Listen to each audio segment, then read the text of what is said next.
Striking! This is the third time I'm making this video. I hope this is the one that works. Okay. Hello. I've been going through all sorts of shit since last year. For those of you who are in a coma or something, I don't know. A pandemic has recently ended. Yay! And as you may know, during pandemic time, nobody go outside, nobody film. Which made me very sad. But it's not like I couldn't do nothing. So as a filmmaker, I wrote a lot. Like a lot. Right? Journals, letters, and screenplays.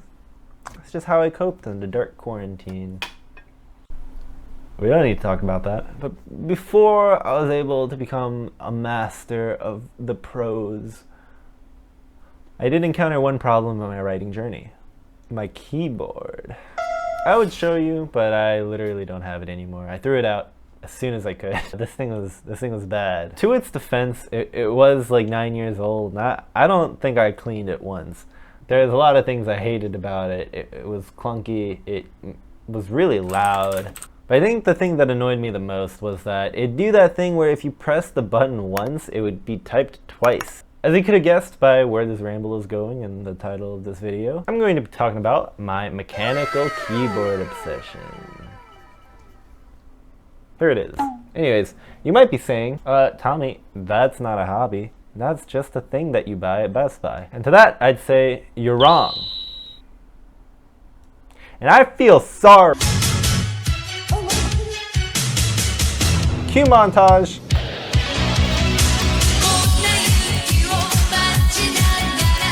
That's right, ladies and gentlemen, I built this baby. This board is a Tofu 65 with glorious Panda tensile switches, Lube with Crytox 205 grade 0, Band-Aid modded Lube, and clipped genuine Terry stabilizers with a brass plate. The Butyl rover for sound dampening. I basically birthed it from my own loin. Now, to some who are familiar with the scene of mechanical keyboard building, this is not news to you, but for what I think is the majority of you, none of my friends knew what this was.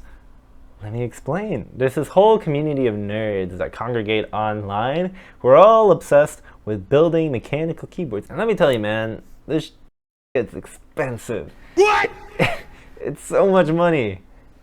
I hear what you're saying. What? Who would spend that much money on a keyboard? A lot of people. This guy. Apparently. Anyways, here's how it sounds.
I suck. And I get to experience that every day.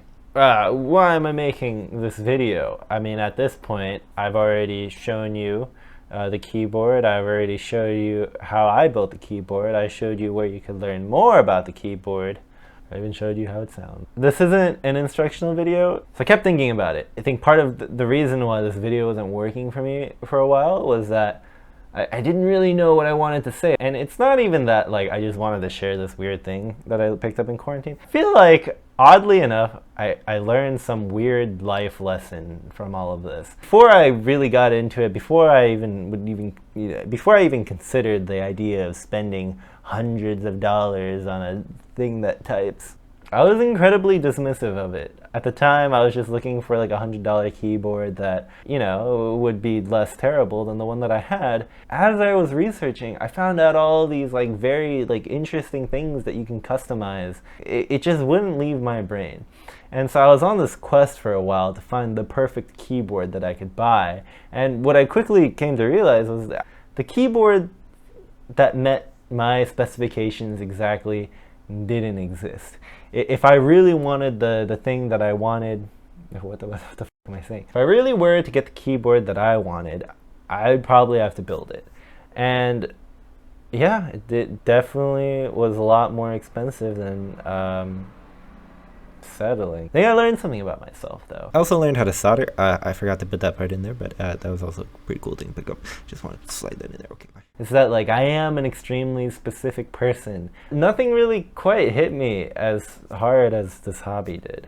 The idea that I was, like, initially not into it kind of scares me, to be honest, because I feel like it's something that I'm so into. The fact that I almost avoided it completely just because I thought it was, like, I don't know, kind of dumb, or like I was afraid of what people would think of me, is something that I don't want to happen to anybody. I feel like it honestly has changed my perspective on how I view things in life. I don't know. But yeah, it's to keep an open mind. And I think that's something that a lot of people just give up on in their old age. I hope that I don't, but it's also something that a lot of people just never had to begin with. And so if you've made it to this, I don't know, this far in the video, then maybe you're probably already open-minded. But I would encourage you to try to maintain that, because you never know what might bring you joy. It could be the stupidest thing that you can think of. It's proven to be the most fun I've had in quarantine, which I get is really sad, but I feel very fortunate that I was able to go on with this hobby. Have I said all the things that I wrote down?